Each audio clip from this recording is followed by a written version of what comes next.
nuestras convicciones en torno al cielo. ¿Cuál es su convicción sobre el cielo? ¿Ha pensado en eso? Una convicción es una creencia que se tiene por la cual se asume una postura firme. ¿Qué cree usted acerca del cielo? Quizás diga, no había pensado mucho en eso. La verdad es que la mayoría no piensa mucho en eso. ¿Cuándo fue la última vez que escuchó un sermón del cielo? ¿Cuándo fue la última vez que lo pensó seriamente, salvo si estaba en el hospital a punto de morir? ¿Cuándo piensa en el cielo? No mucha gente lo hace.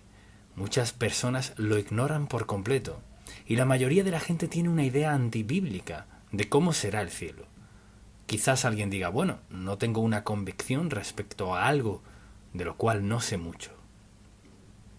Eso lo entiendo.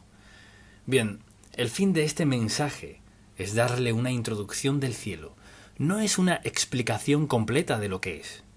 Primero, eso no podría hacerse en un solo sermón ni en un libro entero. Pero al menos darle un preámbulo del cielo. De manera que si está interesado en ir, le diré cómo llegar. Y quizás le dé cierta perspectiva que le ayude a vivir más como si ese es su destino, en lugar de quedarse aquí para siempre. Y lo primero que quisiera decir acerca del cielo es que nuestro Padre Celestial está allí.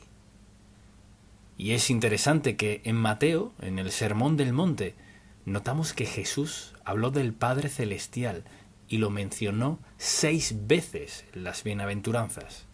Y claro, creo que 14 veces en el resto del Evangelio de Mateo. Y si alguien dice, ¿dónde está el cielo? La respuesta más sencilla es, ¿dónde está Dios? Segundo, nuestro Salvador, el Señor Jesucristo, está allí. Recuerde que Jesús estaba por ascender en Hechos capítulo 1, y estando ellos con los ojos puestos en el cielo, entre tanto que Él se iba, he aquí se pusieron junto a ellos 2 varones con vestiduras blancas, los cuales también les dijeron, varones Galileos, ¿por qué estáis mirando al cielo? Este mismo Jesús, que ha sido tomado de vosotros al cielo, así vendrá, como le habéis visto ir al cielo. Así que la Escritura dice que Jesús, quien siendo humano y celestial, ascendió al cielo, y que lo vieron ascender al cielo. Entonces, al decir quién estará en el cielo, Dios está en el cielo, y el Señor Jesucristo también. El asunto es, ¿estará usted allí? Me pregunto si hoy puede decir con certeza, cuando muera iré al cielo, ¿dónde está Dios? ¿Dónde está Jesús? Y en toda la Biblia, Dios lo deja muy claro. Y luego recordará que en Romanos capítulo 8, versículo 34, dice que Él intercede por nosotros. Lo mismo dice en el libro de Hebreos. Entonces, ¿dónde está el cielo? ¿Dónde está Dios? ¿Y dónde está Dios? Allí también está Jesús. En tercer lugar, diría sobre el cielo que es un lugar preparado. Si notamos lo que dice en Juan capítulo 14, en el versículo 2 afirma, en la casa de mi Padre muchas moradas hay. Si así no fuera, yo os lo hubiera dicho. Voy pues a preparar lugar para vosotros. Escuche eso, Jesucristo dijo a sus discípulos y a nosotros que el cielo es un lugar preparado. Y no solo tenemos un lugar preparado, sino que nuestra ciudadanía está allí. Ahora, ¿qué quiere decir con eso? Vayamos a Filipenses 3, versículos 20 y 21. Escuche lo que dice Pablo. Él dice, mas nuestra ciudadanía está en los cielos, de donde también esperamos al Salvador, al Señor Jesucristo, el cual transformará el cuerpo de la humillación nuestra, para que sea semejante al cuerpo de la gloria suya, por el poder con el cual puede también sujetar a sí mismo todas las cosas. Entonces, ¿qué quiere decir? Que estos cuerpos no serán aptos para el cielo. Lo que dice es que estos cuerpos serán transformados para que sean semejantes al cuerpo de la gloria suya. Es decir, Dios cambiará nuestros cuerpos para que sean aptos para el cielo. Nuestros cuerpos son aptos para la tierra. Para vivir en el cielo tendremos cuerpos aptos para ello. Entonces, al pensar en cómo nos vemos y cómo nos sentimos, pensamos, ¿acaso seré así en el cielo? No. Seremos mejores que ahora.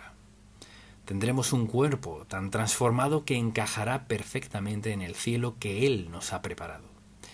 Quizás nos preguntemos, ¿cómo llegaremos allí? Jesús es nuestro pasaporte al grandioso cielo del cual leemos. Recuerdo una canción que cantaba cuando era joven. Este mundo no es mi hogar, solo de paso estoy. Mis tesoros están en un lugar más allá. Es temporal, pues Dios ha preparado un lugar para todos sus hijos. Siendo eso cierto, no debemos apegarnos a lo material. Si este no es nuestro hogar, ¿por qué apegarnos a lo material? Y pienso en quienes dedican sus vidas acumulando. Tengo que adquirir esto, aquello, lo otro. Hay que reconocer que cuando llega el momento del último latido de su corazón, olvídelo, porque no lo llevarán consigo. Muchos invierten sus vidas, se dedican a acumular posesiones, cosas terrenales muy valiosas, pero en este último momento se esfuman. Entonces, nuestra perspectiva de la vida y la muerte cambia cuando entendemos cómo será el cielo. Y el hecho de que, mire, nuestra ciudadanía ya está allí. ¿Qué significa eso? Que los nombres de los salvos están grabados allí. Recuerda cuando Jesús envió a sus 70 discípulos. Al volver, ¿de qué hablaban? Decían, aún los demonios se nos sujetan. Y alababan al Señor Jesús por el poder que Él les había dado para sanar y todas las maravillas que sucedían.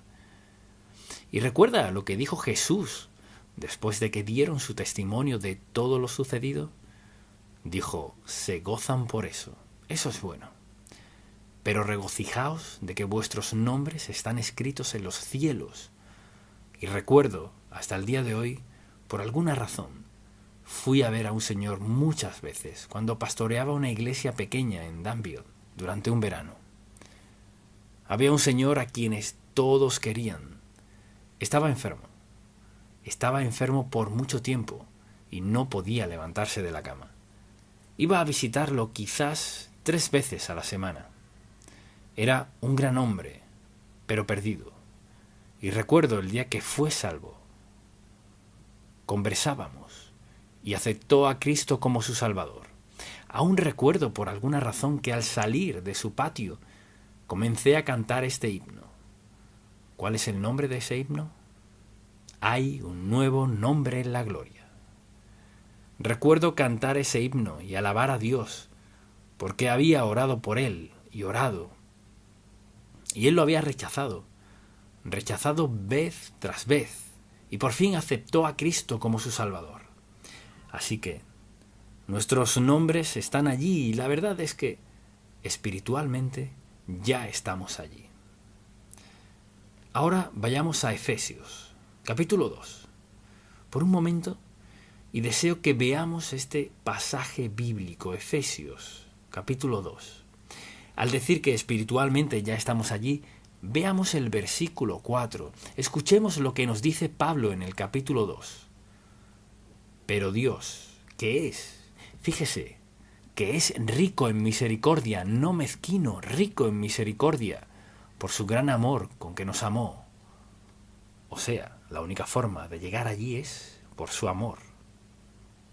Escuche, aún estando nosotros muertos espiritualmente en transgresiones y pecados, en nuestra falta de fe, nos dio vida, espiritualmente hablando, juntamente con Cristo. Es mediante Cristo que nuestra vida ha sido transformada. Por gracia sois salvos. Y escucha esto.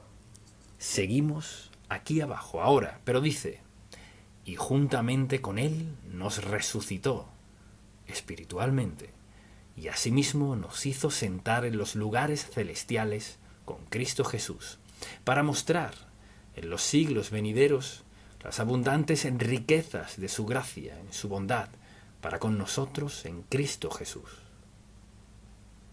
Y luego este versículo tan conocido: porque por gracia sois salvos por medio de la fe, y esto no de vosotros, pues es don de Dios, no por obras, para que nadie se gloríe. Nos resucitó con Él, nos sentó en lugares celestiales.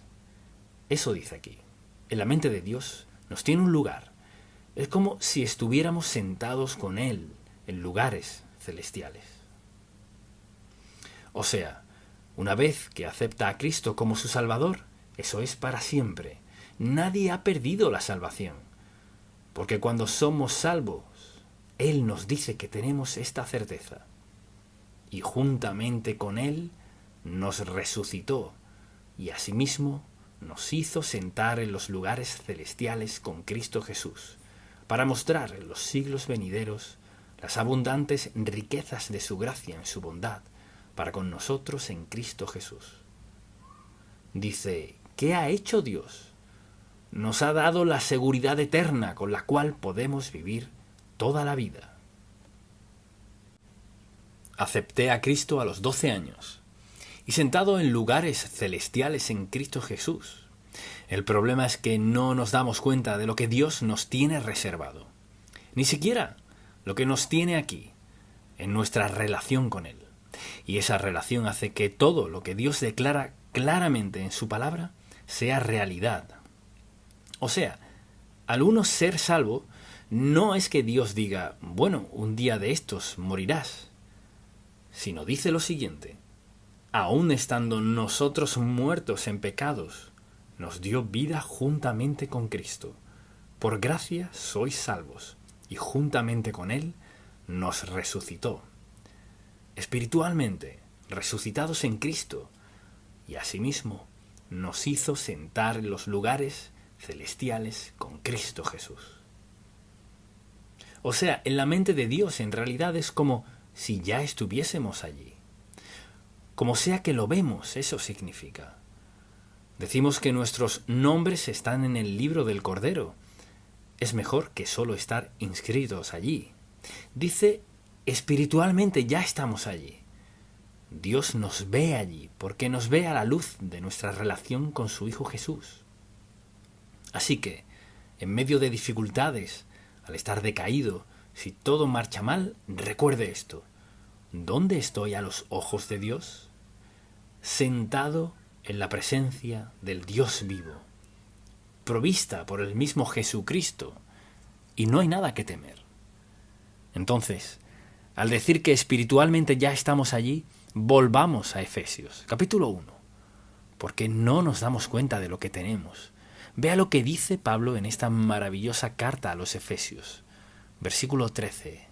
Dice, en Él, o sea, en Cristo, lo cual significa que por nuestra relación con Él, por nuestra relación con Cristo, al haberlo aceptado como nuestro Salvador, en Él vosotros habiendo, escuche esto, habiendo oído la palabra de verdad. Una parte muy importante, habiendo oído la palabra de verdad, que es el Evangelio de vuestra salvación, y habiendo creído en Él, en Cristo, fuisteis sellados con el Espíritu Santo de la promesa. Ahora piénselo. La próxima vez que se sienta decaído, piénselo. La Biblia dice que sus pecados son perdonados, su nombre escrito en el libro de vida. En la mente de Dios es como si estuviese sentado allí. No solo eso, fue sellado por el Espíritu Santo de la promesa y nos ha dado las arras. No nos ve como nos vemos nosotros mismos. Nosotros nos vemos en esta vida batallando por esto y aquello, y todos pasamos por dificultades, adversidad y dolor, pero hay que recordar el hecho. ¿Cuál es la realidad desde la perspectiva de Dios? Dios dice, esta es la verdad acerca de ti. Quizás no lo sienta ahora ni lo vea, eso lo entiendo. Esta es la verdad. Y Dios quiere recordarnos esa verdad. No porque cambie mis circunstancias hoy día, sino para recordar que esto no durará. Voy a superar esto. No significa que yo estaré aquí y Dios allá. Estaremos en la presencia de Dios Todopoderoso, de tal manera que no habrá espacio ni tiempo, como lo entendemos. En la mente de Dios, al aceptar a Cristo como nuestro Salvador, todo eso se hace realidad. O sea, cuando decimos que ya estamos allí, mientras más entendamos nuestra posición en Él, todo será más claro. Puede que sufra, puede que tenga dificultades, pero ¿sabe qué? Al considerar lo que dijo Dios, no pienso en eso. Pienso en lo que dijo Dios. En su presencia todo será perfecto. Y cuando entendemos lo que ha dicho Dios que ya nos ha sucedido, ¿qué ocurre? Podemos ver el futuro y darnos cuenta de que pase lo que pase ahora, será maravilloso un día. Mire, Dios no nos puso aquí en la tierra para dejarnos aquí. No fue para que nos quedáramos aquí. Ahora hay quienes viven un poco más que otros, pero el asunto no es ese. El asunto es que un día Dios nos llamará por nombre. Claro, la Biblia dice que el cielo es donde está nuestro tesoro. Quizás alguien piense que su tesoro está en su propiedad, en el banco, su oro, su plata, todo eso. Pero escuchemos lo que dice Jesucristo en Mateo 6. Haceos tesoros en el cielo, no en la tierra, donde ni la polilla ni el orín corrompen, y donde ladrones no minan ni hurtan. Porque donde esté vuestro tesoro, allí estará también vuestro corazón. ¿Dónde está su tesoro? ¿Acumula esto, aquello y lo otro? ¿Cree que su seguridad se basa en cuánto dinero tenga o en cuántas propiedades tenga, oro, plata, lo que sea? Nuestro tesoro, escuche bien, nuestro tesoro no puede comprarse. Mucha atención. Cualquier cosa que se compre puede perderse. Todo lo tangible se pierde. Nuestro tesoro es nuestra relación con Dios. Y todas nuestras acciones, con la actitud y el espíritu correctos, Dios nos recompensará. Allí está nuestro tesoro, no aquí, sino haceos tesoros en el cielo, tesoros que no podemos tocar. Pero ¿cómo los hacemos? Con buenas obras, con obediencia, con vida santa, con acciones de amor, perdón, amabilidad, bondad, etc. Y también dice que nuestra herencia y nuestro galardón están allí. Vayamos a Mateo, capítulo 5, en el Sermón del Monte, y escuche lo que dice en este capítulo 5, versículo 12, después de dar las bienaventuranzas. Dice así, el versículo 12. Gozaos y alegraos, porque vuestro galardón es grande en los cielos. Vuestro galardón es grande en los cielos. ¿Qué es un galardón? No es nada que hagamos para ser salvos. Hay gente que lo cree y todos debemos tener buenas obras, pero no para llegar al cielo. Hacemos buenas obras por ser hijos de Dios Todopoderoso. No es hacerlas porque si hago tal cosa será mejor en el cielo, no. Es la vida normal de alguien temeroso de Dios que hace lo que el Señor Jesús nos mandó hacer. Debemos ser temerosos de Dios, santos, y ayudar, amar, perdonar y todo lo demás. Todas esas cosas. Y Jesús habló de nuestra herencia y dijo, gozaos, que vuestro galardón está en el cielo, no aquí. Y pienso en esas personas que realmente se esmeran. De vez en cuando conozco a alguien que realmente se esmera en ser lo suficientemente bueno para ir al cielo. Es un intento interminable y vano. Porque eso no fue lo que dijo Dios. Porque por gracia sois salvos. Ese es el amor y perdón de Dios basado en la muerte de Cristo, su Hijo, por gracia. Vayamos un momento a Pedro. Pedro en el primer capítulo. Deseo que veamos algo que Pedro dice aquí y creo que se aplica a todos. Pedro capítulo 1 versículos 3 y 4. Dice, Bendito el Dios y Padre de nuestro Señor Jesucristo, que según su grande misericordia, no mera misericordia, su grande misericordia, nos hizo renacer. Escuche lo que dijo. ¿Sabe cómo hemos nacido de nuevo? Por la misericordia de Dios. Según su grande misericordia nos hizo renacer para una esperanza viva por la resurrección de Jesucristo de los muertos. ¿Y en qué se basa nuestra esperanza? No en lo bueno que seamos, sino que se basa en su resurrección. Su resurrección justificó, declaró, aseguró todo lo que Él enseñó. Por la resurrección de Jesucristo de los muertos, para una herencia incorruptible, incontaminada e inmarcesible, reservada en los cielos ¿para quién? Para vosotros. Veamos ahora estos versículos. El versículo 3. Bendito el Dios y Padre de nuestro Señor Jesucristo, que según su grande misericordia nos hizo renacer a una esperanza viva. ¿Cómo sabemos que es viva? Por la resurrección de Jesucristo de los muertos. Y por ello hemos obtenido una herencia incorruptible, que no puede destruirse, incontaminada, que no puede mancharse, e inmarcesible, reservada en los cielos para vosotros. Mire, si usted es salvo, vea lo que tiene. No hay nada físico que iguale a esos 2 versículos. Y por último, diría que nuestros seres queridos y amigos que han sido salvos están allí. Recuerde las palabras de Pablo en Corintios capítulo 5, cuando dijo: ausentes del cuerpo y presentes al Señor.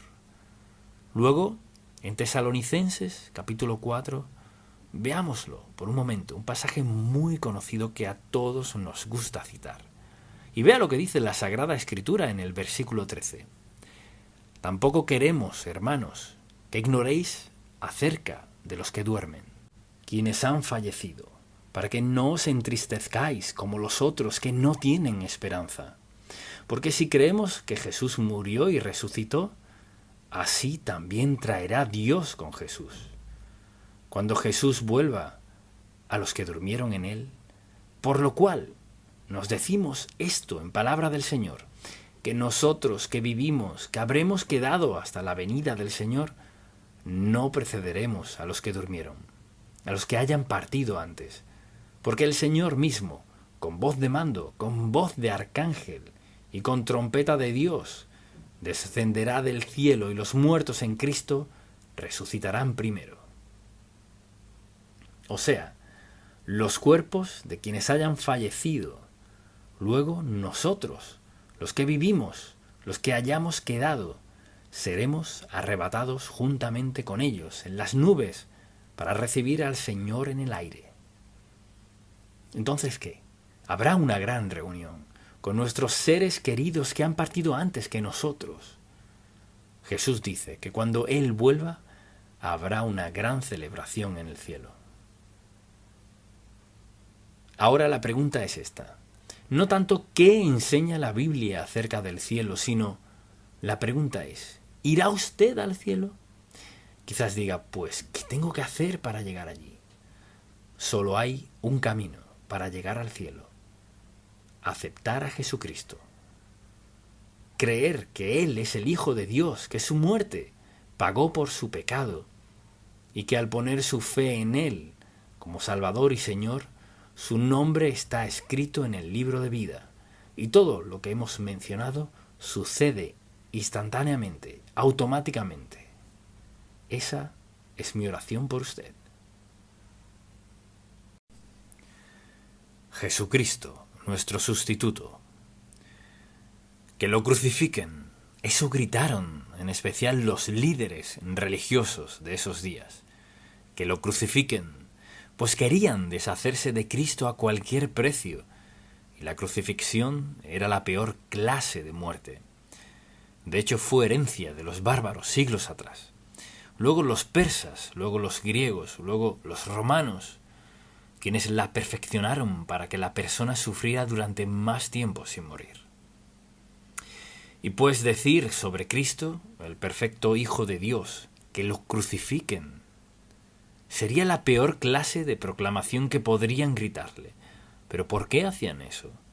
Querían deshacerse de él. La gente aún quiere hacerlo. Las cosas no han cambiado mucho. A la gente no le gusta el nombre de Jesucristo.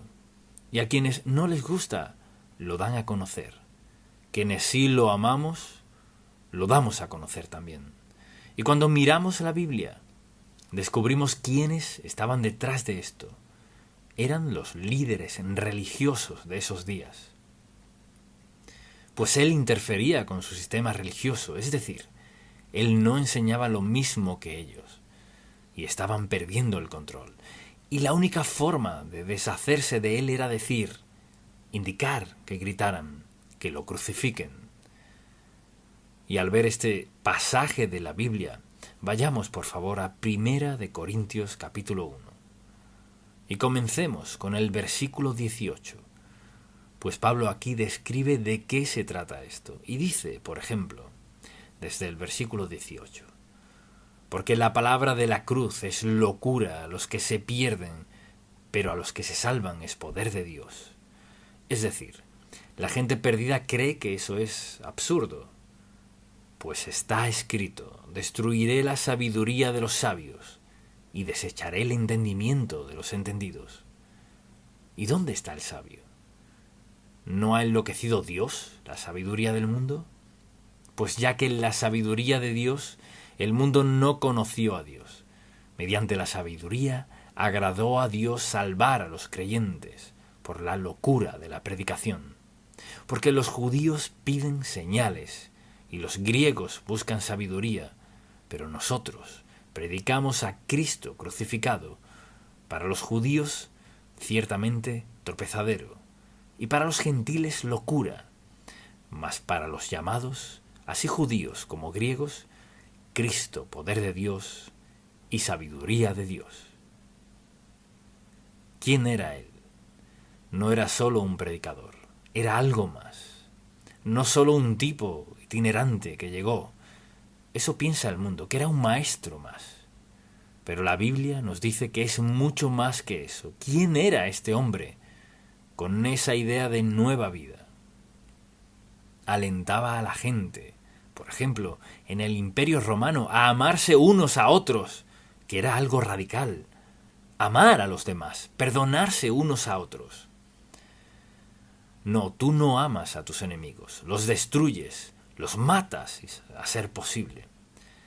Así que su mensaje era punzante, era perturbador, todo su modo de pensar. Y él invitaba a la gente a llevar un estilo de vida muy distinto. De hecho, cuando leemos el Sermón del Monte, por ejemplo, y observamos el estilo de vida que tenían, era muy diferente. Y como es de esperar, les preocupaba mucho este predicador itinerante llamado Jesucristo. Y cuando él resucitó gente, eso fue el colmo.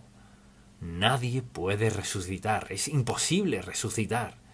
Y a pesar de lo que vieron, de lo que la gente vio y lo que los emocionaba, estos líderes religiosos estaban contra Cristo, su autoridad en contra de él, y su intención era destruirlo a cualquier precio. Todo lo que pareciera amenazar sus ideas, sus leyes, de cualquier forma, o reuniera a la gente y les diera una nueva idea de la vida, y en especial de una idea teológica, era una amenaza. Y Jesucristo entró en escena, el eterno Hijo de Dios, con amor, bondad, compasión, misericordia, piedad y sanidad. Pero se pasó de la raya cuando habló de ser el Hijo de Dios. Así que si usted hubiese vivido en aquel tiempo, ¿cree que habría seguido a Cristo? ¿O cree que quizá habría pensado, es un poco más seguro seguir a los romanos porque tienen el poder, ¿verdad? Sé que este hombre predica sanidad, perdón, limpieza, el cielo y todo eso, y suena bien, pero ¿sería seguro vivir así? No. O cree que Jesucristo es el Hijo de Dios y es el único Salvador, o no lo cree. Jesucristo decía todo muy directo y claro. No llegamos al punto de tener que elegir. Bien, quizás tenía razón y quizás se equivocó. No.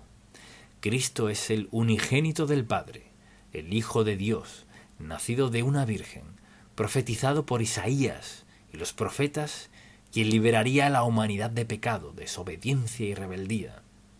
Y ese proceso trastocaría demasiado a la sociedad. Eso hizo él. ¿Qué trastoca el estilo de vida que tenemos? Bueno, ya está trastocado. Y entonces lo que creemos es cada vez menos popular y más amenazante para una sociedad que quiere ser libre en lo moral y en todo sentido. Haz lo que quieras y cuando quieras, no tienes que preguntarle a nadie. Y claro que no quieres que alguien que vaya a la iglesia te diga cómo vivir. Y debemos tomar una decisión.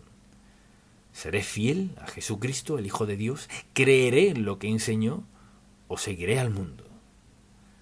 Si usted piensa, no tengo que tomar esa decisión, sí, ya tiene que hacerla. Ya la toma todos los días. Si ve la televisión, escucha a sus colegas de trabajo o algunos amigos o gente desconocida, quienes sean. Hay mucha presión de quitar de la sociedad todo sobre Cristo, lo recto, lo que sea de esa índole. Y al ver la vida de Jesús, todo lo que enseñó era sumamente esencial, ¿verdad? Pero lo más importante que Cristo hizo, ¿qué cree que fue? Lo más importante que hizo fue morir como aquel que llevó el pecado del mundo, el Salvador, el Señor Jesucristo. Vino al mundo con el propósito principal de morir por nuestros pecados. Y cuanto más lo obedezcamos, lo adoremos, alabemos, le seamos fieles, más incómodos estarán quienes nos rodean. Porque el mundo se inclina a hacer lo que quieren hacer, como quieren hacerlo, y no les gusta que nadie les diga qué hacer. Y así, al hablar de la muerte de Jesucristo, si no captamos ese punto, no entendemos nada. No solo murió como un predicador o un sanador o como alguien con nuevas ideas. Su muerte fue sustitutiva. Esa palabra es la esencia de todo lo que creemos sobre la muerte expiatoria de Cristo. O sea, sustituir algo es que algo toma su lugar. Y cuando Cristo vino, murió como sustituto de todos, para que no muramos nosotros en nuestro pecado. Esa es la esencia y el núcleo del mensaje del Evangelio, que Jesucristo, el perfecto Hijo de Dios, vino al mundo con el propósito principal de dar su vida, pues su vida era divina, la única que podía ser sustituta. No podíamos ser nosotros, era sustituta. ¿Por qué? Porque nació de una virgen. Era Dios, hecho carne. Era el Hijo de Dios. Y por ejemplo, cuando fue bautizado, fue anunciado como Hijo de Dios. En el monte de la Transfiguración fue anunciado frente a quienes estaban con él, como el Hijo de Dios. El hecho de que era el Hijo de Dios, que vino a ser sustituto de nuestro pecado, lo hacía distinto a los demás. Cristo era el perfecto Hijo de Dios, el único sustituto necesario para cargar con el pecado no de algunos, sino de todo el mundo. Piense en eso. Debía ser diferente para que Dios dijera: pondré el pecado de la humanidad sobre él, crucificado como pago del pecado del mundo. Ese es Cristo, de eso se trata todo. Sobre la muerte de Cristo, quien tomó nuestra deuda de pecado sobre sí, y que fuésemos aceptables para Dios, pues Cristo vino para que tuviéramos vida, y vida en abundancia. Y si quiere ir al cielo solo hay un camino, y el mundo odia eso. Mas Cristo dijo: yo soy el camino, la verdad y la vida, y lo dejó muy claro: nadie viene al Padre sino por mí. O lo cree o no lo cree. Si no lo cree, si no cree la palabra de Dios, y si lo cree, ¿sabe por qué? ¿Sabe por qué lo cree? Porque solo Jesucristo, el perfecto Hijo de Dios, es el único sacrificio aceptable porque es el único sacrificio sin pecado que existió. Y cuando alguien le pregunta, ¿eres cristiano? Sí. Lo miran y piensan, pues si tienes esta experiencia de salvación, yo soy tan bueno como tú. ¿Vas a la iglesia? Yo también. Y te bautizaron, y a mí también. ¿Tú crees sobre Cristo? Yo creo. Yo creo en Cristo. No. No creemos en Cristo. Creemos en Cristo al grado que nos sometemos a Él como nuestro Salvador, Señor y Amo, como nuestro Dios. Y nuestra esperanza de cielo es más que eso, es absoluta seguridad. Y vivimos en un mundo donde el trauma es cada día peor. Pues cuanto más santo sea el pueblo de Dios, más inaceptable se vuelve. Somos más fieles a la palabra de Dios al decir que Jesucristo es el único camino. Entonces, cuando sus nietos o sus hijos vengan y le hablen de lo que están aprendiendo y el hecho de que no quiere ser de mente cerrada porque lo hace un poco más difícil, usted no, mire, si alguien le dice que tiene la mente cerrada, dígale así: no soy cerrado, solo creo lo que Dios dijo. Y punto, fin de la historia. ¿Y qué dijo Dios? Bueno, me alegro que me pregunte, porque quería que me preguntara. Pues, ¿qué dice Dios? Dios dice: he enviado a mi Hijo unigénito al mundo, para que todo aquel que en Él cree tenga vida eterna. Quienes no creen, la ira de Dios vendrá sobre ellos. Sé que no le gusta eso, lo siento, pero ese es el problema. Cristo fue muy claro: yo soy el camino, la verdad y la vida. Nadie viene al Padre sino por mí. O Jesucristo era un mentiroso, o es el Hijo de Dios, delante del cual un día estaremos. Y cuando leemos la Biblia y buscamos Romanos capítulo 5, por ejemplo, le invito a acompañarme. Es un pasaje maravilloso.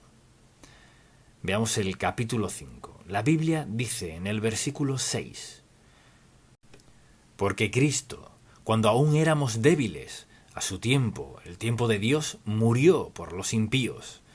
Ciertamente apenas morirá alguno por un justo. Con todo, pudiera ser que alguno osara morir por el bueno. Mas Dios muestra su amor para con nosotros, en que siendo aún pecadores, Cristo murió por nosotros, murió en nuestro nombre. Escuche: pues mucho más, estando ya justificados en su sangre. ¿Qué significa? Significa que la sangre del Señor se derramó, y quienes lo aceptamos como Salvador somos justificados, o sea, declarados justos, por lo que Él hizo, no por lo que hicimos. Por Él seremos salvos de la ira, porque si siendo enemigos fuimos reconciliados con Dios por la muerte de su Hijo, mucho más, estando reconciliados, seremos salvos por su vida. Si ve en este pasaje, es sobre Él. Salvos por su vida, creer y confiar en Él. De eso se trata. Y luego vamos a un pasaje en Hechos, capítulo 4, cuando Pedro defendía el Evangelio, predicó este gran sermón. Y luego él y Juan fueron arrestados y llamados ante el Sanedrín y los líderes judíos de entonces. Y esto dijo. Pedro dijo en el versículo 11 de este capítulo 4, hablando de Cristo: es la piedra reprobada por vosotros, los edificadores, la cual ha venido a ser cabeza del ángulo. Hablaba de Cristo, y luego declara esto: y en ningún otro hay salvación, porque no hay otro nombre bajo el cielo dado a los hombres en que podamos ser salvos. Mire ese versículo bíblico. O cree en la Biblia o no la cree. O cree que es el único camino o no. Escuche qué dijo: en ningún otro hay salvación. Aquí podemos parar. Usted cree en la Biblia. En ningún otro hay salvación. No hay otro nombre, no. Nada más, nadie más, bajo el cielo, dado a los hombres, en que podamos ser salvos. Lo que usted cree es fundamental en su relación con Dios. Y no es cuestión de ser considerado con otras personas, no es cuestión de ser cerrado, No es cuestión de ser desalmado, falto de amor, desinteresado y crítico. No se trata de eso. Es sobre si creo lo que dijo Dios y ya está.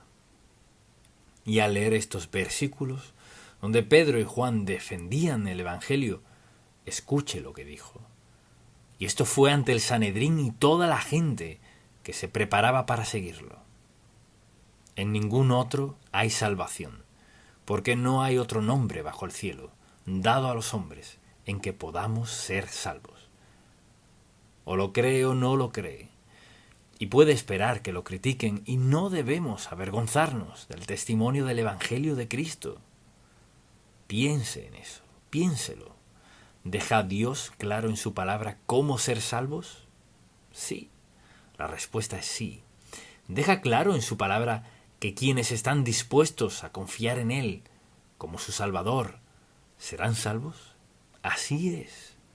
Así que debe preguntarse, ¿le creo a la palabra de Dios o no le creo? Y segundo, ¿acaso lo creo con toda firmeza y tengo la valentía de decirle a la gente con quien vivo, trabajo o me encuentro en la calle cuando lo dudan? ¿Tiene usted el valor de decir cuando le preguntan, ¿cree que Cristo es el único camino? Conteste, lo dice la Biblia. Y si dicen, bueno, ¿y cree todo lo que la Biblia dice? ¡Claro que sí! Y luego dígales, ¿en qué cree usted? Es decir, no hay ninguna razón para ceder, no hay ninguna razón para avergonzarse, no hay ninguna razón para tener miedo de defender la verdad de la palabra de Dios. No hay razón. Cristo dijo, porque de tal manera amó Dios al mundo, que ha dado a su Hijo unigénito, hablando de sí mismo, para que todo aquel que en Él cree, o sea, que cree que Él es el Hijo de Dios, cree que su muerte en la cruz expió el pecado, cree que al entregar su vida a Él, perdonará sus pecados y lo anotará en el libro de la vida, y que un día lo llevará al cielo. Es algo ya establecido por Dios, al aceptar a su Hijo como su Salvador. Lo podemos gritar hasta que Él venga, con plena confianza. Él es el camino, la verdad y la vida. Y le digo hoy que si aún no lo ha aceptado como su Salvador, este es el momento perfecto. ¿Ha escuchado el mensaje sencillo del Evangelio? ¿Alguna vez le ha dicho esto a Dios Padre? He pecado contra ti. Sé que es así. No soy digno de ser salvo, pero hoy te pido que perdones mi pecado. No con base en mi conducta renovada, no con base en lo que voy a hacer, no con base en estas cosas. Te pido que me perdones mi pecado en base a que he aceptado que Jesucristo, el Hijo de Dios, tu Hijo, fue a la cruz, dio su sangre por mis pecados. Y confío que perdones mis pecados con base en la sangre derramada por Cristo. Pues dices, y todo aquel que invocare el nombre del Señor será salvo. Esa es la base. ¿Será salvo? Claro que sí. Si sigue cualquier otro camino y basa su expiación, su salvación, en cualquier otra razón, no en lo que Cristo hizo en la cruz, es inaceptable. Dios sabe qué está bien y sabe qué está mal y lo que es verdad y sabe cómo hacer santos de nosotros, pecadores. Nunca seremos perfectos. En ninguna parte de la Biblia dice que debas ser perfecto para ser salvo. Vea a los personajes bíblicos, hasta los discípulos. Pedro nunca fue perfecto.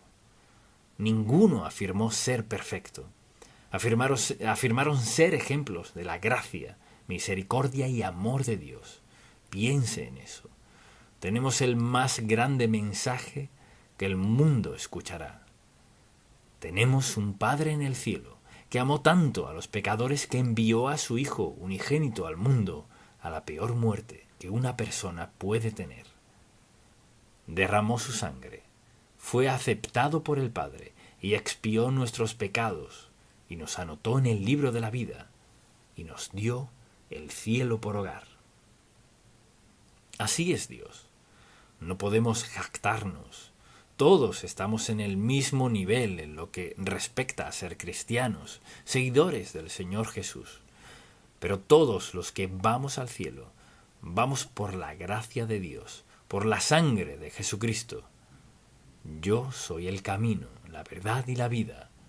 Nadie viene al Padre sino por mí. Amén. Padre, pedimos que cada persona que escuche este mensaje pueda entender que no es para juzgarle, que no es porque seamos mejores que los demás, que es solo por decir la verdad del amor del Padre, que amas a los pecadores y perdonas a quienes aceptan a tu Hijo como el camino, el único a la vida. Gracias por amarnos, gracias por perdonarnos y gracias porque un día estaremos ante ti sabiendo que fue no por nuestras acciones, sino por tu acción, en un momento en la cruz, cuando tu Hijo Jesucristo pagó nuestra deuda total. Te adoraremos por siempre por eso, en el nombre de Jesús. Amén. La estrategia de Satanás para vencernos. Muchas personas pasarán toda su vida y se preguntarán por qué no les va muy bien. Aceptaron a Cristo como su Salvador personal, pero sufren una derrota tras otra y no saben por qué. No se dan cuenta de que tienen un enemigo muy real, un enemigo de quien se ríen, lo critican y dudan, pero es muy real y tiene 3 metas: alejarnos de Dios, desviar el propósito de Dios en nuestra vida y dividirnos. Satanás es una persona muy real. Así pues, en este mensaje deseo hablar de la estrategia de Satanás para vencernos. A todos, a cada uno. No ha dejado a ninguno tranquilo. Cuando alguien me dice no creo en el diablo, creo que eso es como estar en una pista con un montón de leones y decir no creo en los animales. Se lo aseguro, Satanás es real, es mentiroso, un impostor, y muchísimas personas son engañadas. Y su engaño es muy evidente cuando dicen no creo en tal persona como el diablo. Y deseo que leamos un pasaje bíblico de Romanos 8. Luego deseo que hablemos de su estrategia. ¿Cómo nos vence Satanás? ¿Cuál es su estrategia? Romanos capítulo 8. Comencemos con el versículo 5. Porque los que son de la carne, o sea, viven en pecado, no han aceptado a Cristo como su Salvador. Quizás son de la carne, piensan en las cosas de la carne. Permítame definir la carne. No nos referimos a carne, huesos, piel y sangre, sino a ese impulso interno en nosotros que se opone a Dios.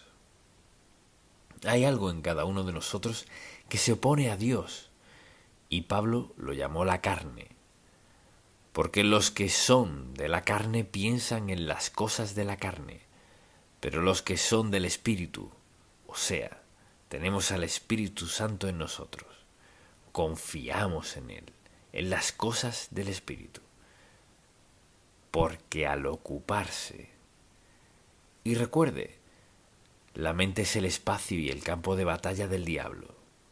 Mire, él hace toda su labor en la mente. Quizás llegue a los pies, pero él trabaja en la mente. Está allí, porque el ocuparse de la carne, o sea, una mente ocupada en lo que quiere el diablo, mucha atención, es muerte. Observe esto. Porque al ocuparse de la carne es muerte, pero el ocuparse del Espíritu, o sea, del Espíritu Santo, es vida y paz. Por cuanto los designios de la carne son enemistad contra Dios, considere su mentalidad, sus pensamientos. ¿Cuánto tiempo de día dedica a pensar en cosas que quizás no debería, o en gente, o lo que sea? Dijo, Los designios de la carne son enemistad contra Dios. No se puede pensar en algo santo y hostil a la vez, porque no se sujetan a la ley de Dios, ni tampoco pueden. O sea, la mente controlada por el diablo no será controlada por Dios al mismo tiempo. Los que viven según la carne no pueden agradar a Dios. Mas vosotros no vivís según la carne, sino según el Espíritu, si es que el Espíritu de Dios mora en vosotros. Y si alguno no tiene el Espíritu de Cristo, no es de él. Capte este versículo.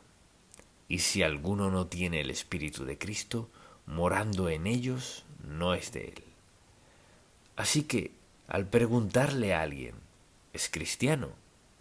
Claro que lo soy. Pues, ¿en qué se basa para decir que es cristiano? Bueno, crecí en un hogar cristiano, iba a la escuela dominical cuando era niño, fui bautizado y he tratado de dar lo mejor de mí todos estos años, así que sí, lo soy. No siempre es el caso. Hay gente que ha hecho todo eso sin aceptar a Cristo como su Salvador personal. Entonces, al hablar de la obra del diablo, su obra principal es engañar, mentir. Él es un mentiroso desde el principio. Lo dice la palabra de Dios, lo dijo Jesucristo. Es un mentiroso. Cuando sea que escuche que el diablo le habla, escucha a un mentiroso. Entonces, al ver todos estos pasajes en 2 de Corintios, por ejemplo, deseo que vayamos a 2 de Corintios. Solo un par de versículos aquí. Y veamos lo que dice Pablo en el versículo 4. Dice, en los cuales el Dios de este siglo. ¿Quién es el Dios de este siglo? Satanás. Cegó el entendimiento de los incrédulos para que no les resplandezca la luz del Evangelio de la gloria de Cristo, el cual es la imagen de Dios. ¿Qué hace él? Satanás es un mentiroso. Él es el origen de mentir. Es un mentiroso, engañoso, y hace que la gente desconfíe de Dios Todopoderoso. Y la verdad es que todos somos un campo de batalla. Hay algo en nuestra mente, aun siendo creyentes. Nuestra mente también es un campo de batalla para el diablo. ¿Quién hace que mintamos en un momento sobre algo, si bien sabemos que no es lo debido? O ver con lujuria, o aprovecharnos, o en el caso que sea. Satanás es muy activo. Ahora, él no puede subyugar a un hijo de Dios a menos que le demos permiso, porque tenemos al Espíritu Santo en nosotros, quien nos recuerda que Cristo murió en la cruz, dio su sangre para perdonar nuestros pecados. Quien vive en nosotros nos ha sellado, mucha atención. Hemos sido sellados por el Espíritu Santo. Como hijos de Dios, no podemos perdernos. ¿Vivir en pecado? Sí. ¿Desobedecer a Dios? Sí. ¿Sufrir las consecuencias? Sí. Solo que seamos creyentes no significa que podemos pecar contra Dios sin consecuencias. El pecado siempre trae consecuencias. Son las mentiras de Satanás que convencen a la gente de que pueden hacer esto, aquello y lo otro. Desobedecer a Dios y pensar, bueno, no es tan malo y nadie es perfecto. Mire, Satanás tiene un bolso lleno de trucos. O sea, él está dispuesto a mostrarnos cómo arreglárnoslas, cómo hacer esto y aquello, a menudo mintiendo contra lo que sabemos que es la verdad absoluta. Piense en su propia vida. ¿Con qué frecuencia es tentado a hacer algo que sabe que no está bien, pero piensa, pues no es tan malo, soy salvo? He escuchado a la gente discutir al respecto. Dicen, bueno, sé que no llevo una vida consagrada, pero la Biblia dice que mi nombre está en el libro de la vida del Cordero y soy salvo. Así es, sí lo es. También dice que Dios nos castigará, no porque no nos ame, sino porque nos ama. porque quiere captar nuestra atención para que recordemos a quién escuchamos. ¿Escuchamos al diablo o a Dios? O escucha a Dios o escucha al diablo. Y esta es una advertencia, un aviso de que Satanás está dedicado a nuestra destrucción. Así que quisiera que pensáramos por un momento en su estrategia. Así opera. Siempre trabaja para hacer todo en su poder, para desviarnos y destruirnos, porque damos testimonio del Hijo de Dios, su amor y su gracia. Así que pensémoslo en un momento. Así opera Satanás. ¿Le interesa eso? Así opera él. Dirige nuestra atención hacia una necesidad o un deseo. De esa manera siempre entra. Comienza con eso. Por ejemplo, allí estaban Adán y Eva en el huerto del Edén. Todo era perfecto, mejor imposible. Lo tenían todo, se tenían el uno al otro, todo perfecto. Lo único que no tenían era el fruto del árbol de la ciencia, del bien y del mal. Vea que todo lo demás era perfecto. Entonces, ¿qué hace Satanás? Le señala lo único que no tienen. ¿Cuántos hombres y mujeres señalan a otra persona con lujuria porque tienen todo lo que necesitan en la vida, salvo a él o a ella? ¿Y cuántas decisiones se toman no porque la gente no tenga algo, sino porque les falta algo en particular? Satanás es un mentiroso, un engañador, y una de las primeras cosas que hace es señalar algo en nuestra vida que no tenemos. No nos recuerda lo mucho que sí tenemos, cuán bendecidos somos. Contamos con salud, transporte, vivienda y ropa. Señala lo que no tenemos. ¿Qué tal si tuvieras eso? Él es un mentiroso, un engañador y usa las mismas tácticas que usó en el huerto. Uno pensaría que ya lo hubiéramos pillado. ¿Cómo opera él? Nos señala lo que no tenemos. Por si queremos sentirnos completos, buscamos tenerlo. ¿Le dio satisfacción a ella? No. Y no satisface a la gente hoy. Una de sus tácticas es poner nuestra atención en algo que creemos que necesitamos. La segunda, mucha atención. Satanás escoge el momento oportuno. Él sabe cuándo somos más vulnerables. Cuando Jesucristo había ayunado 40 días y 40 noches, ¿qué le dijo el diablo? Oh, has estado ayunando, glorificando al Padre. Pues solo tienes que convertir esa piedra en pan y quedarás satisfecho. Lo que habría quebrado la voluntad y el propósito y el plan del Padre para su vida. El diablo hace lo mismo, o sea, sabe el momento de nuestra vida.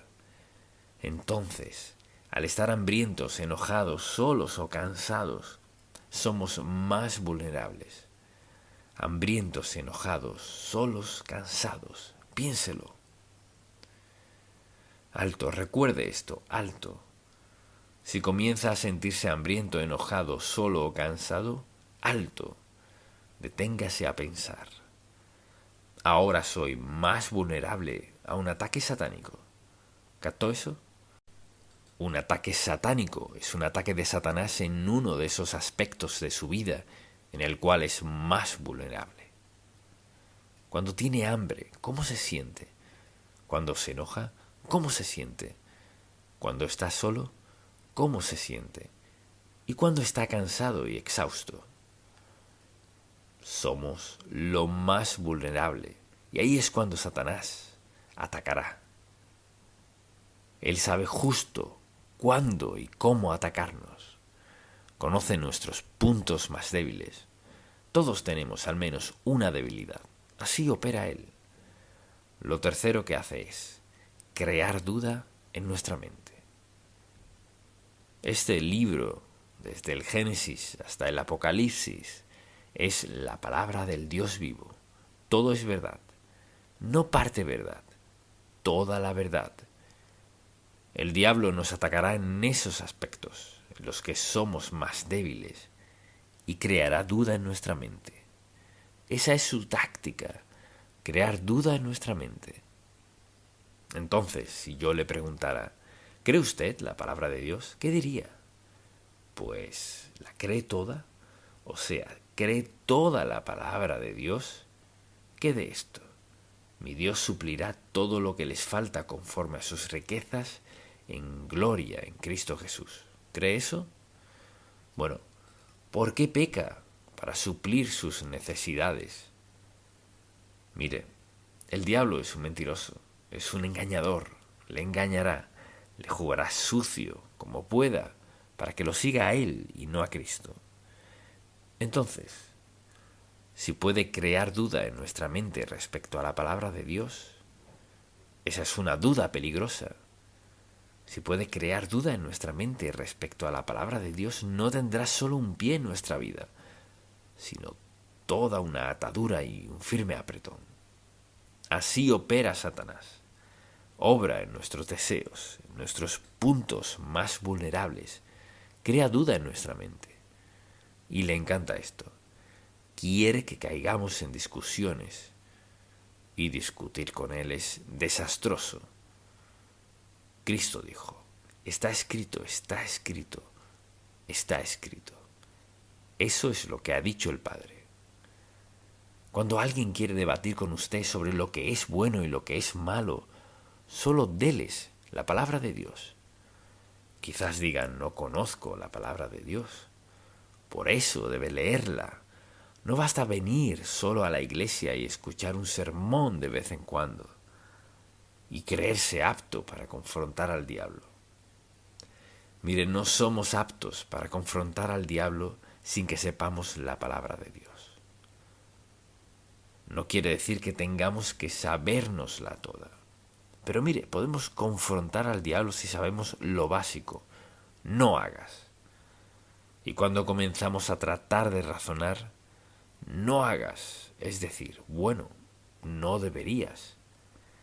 Eso no es lo que dice no deberías, sino no hagas. Ahora, ¿acaso Dios está tratando de privarnos de algo bueno? No. Está tratando de protegernos de la autodestrucción. Entonces, ¿qué hace Satanás?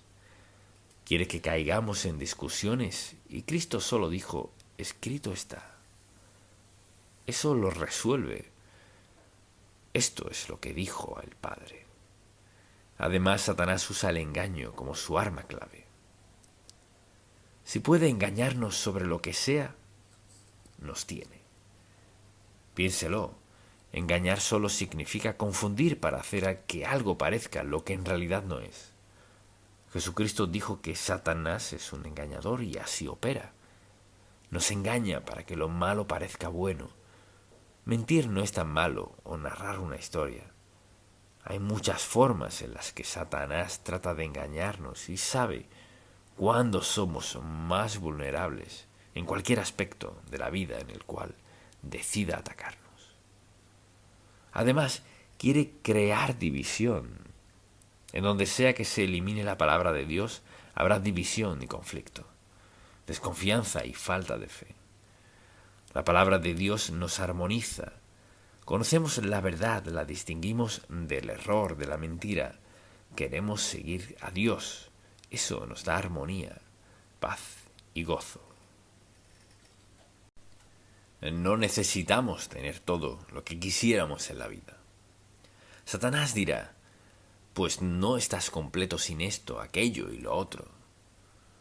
Del mismo modo podríamos decir, bueno, la Biblia dice que mi Dios suplirá todo lo que me falte conforme a sus riquezas en gloria en Cristo Jesús. ¿Es la verdad o no? Todo se resume a esto. ¿Es esta la palabra de Dios o no? Es la palabra del Dios vivo, verdad, de principio a fin. Y Dios quiere que vivamos por ella. Si queremos tener paz, armonía, gozo, plenitud, integridad, seguridad y todo lo demás, regimos nuestra vida por la palabra de Dios. Fíjese que no dije feliz, porque la felicidad va y viene, sino la verdad, el gozo, la piedad. Dios quiere lo mejor para nosotros. Nos ha dado lo mejor, pero tenemos un enemigo en el diablo, y él miente. hace su mayor esfuerzo para dividirnos. Nos entrampa con mentiras. Nos dice que la palabra de Dios es obsoleta, que ya no la necesitamos. Así que, o le creemos o no. Pero Satanás crea división porque en el fondo su meta es destruirnos. Si Satanás logra que dudemos de un versículo de la Biblia, un versículo tiene un pie en nuestra vida. ¿Por qué pasa esto?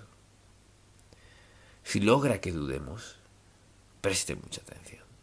Si logra que dudemos de un versículo, nos llevará a otro aspecto de nuestra vida, en el cual nos gustaría desobedecer a Dios y llevarnos a pensar, pero eso no es cierto. Bueno, quizás esto no sea verdad después de todo, y hace esto paso a paso, hace que dudemos de esto. Al cabo de poco tiempo, dudará esto, no pasará mucho y estará dudando la palabra de Dios. Así de engañoso es él.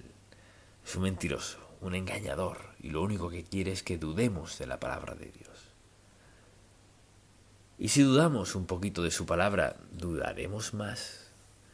Luego sucede esto, se encontrará haciendo ¿qué? Sacando versículos bíblicos de los cuales quiera dudar, y le diré cuáles serán. Los aspectos en los que quiera pecar serán los que querrá dudar de la verdad de la Biblia. Satanás es engañoso, es un mentiroso, es un engañador. Tenemos un enemigo. Mire, todos tenemos el mismo enemigo. Él obra del mismo modo en nuestra mente. ¿Cómo pensamos? Sí, si somos salvos por la gracia de Dios y pensamos como Él, viviremos en santidad. Cuando decidimos pensar de otra forma que no sea como Dios piensa, nos encontraremos en problemas, desobedeciendo a Dios. Al leer la palabra de Dios es tan clara como el agua. O la creemos o no la creemos.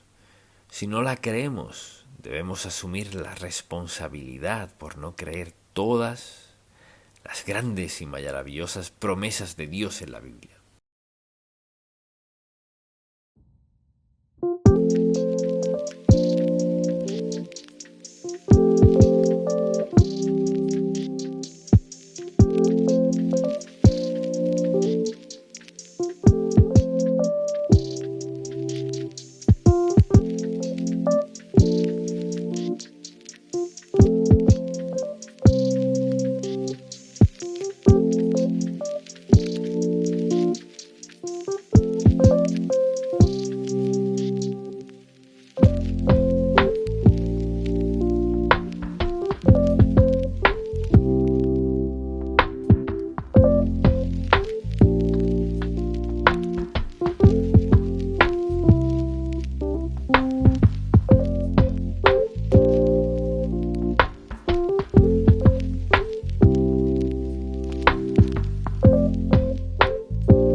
ਸਾਡੀ ਔਕਾਤ ਦੁਨੀਆ ਤੋਂ ਵੱਖਰੀ, ਦਿਲ ਵਿੱਚ ਦਮ ਤੇ ਅੱਖਾਂ ਵਿੱਚ ਸ਼ਕਤੀ।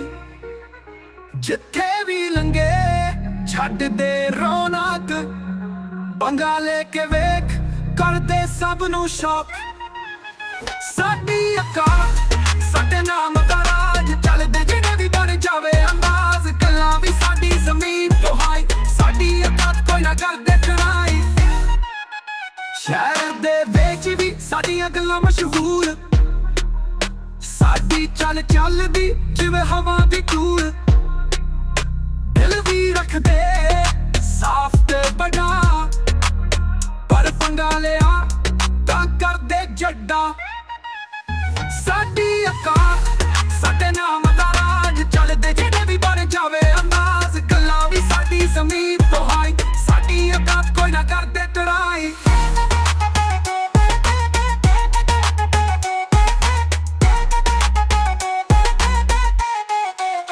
ਉਹ ਅਸਲੀ ਯਾਰੀ ਤੇ ਸਵੈਗ ਨਾਲ ਭਰਪੂਰ, ਦੁਨੀਆ ਦੀਆਂ ਗੱਲਾਂ ਸਾਨੂੰ ਲੱਗਦੀਆਂ ਜ਼ਰੂਰ।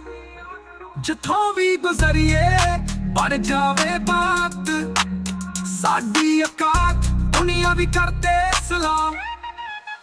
ਸਾਡੀ ਔਕਾਤ ਜਿਵੇਂ ਸੂਰਜ ਦੀ ਰੋਸ਼ਨੀ, ਦਿਲ ਵਿੱਚ ਜਜ਼ਬਾਤ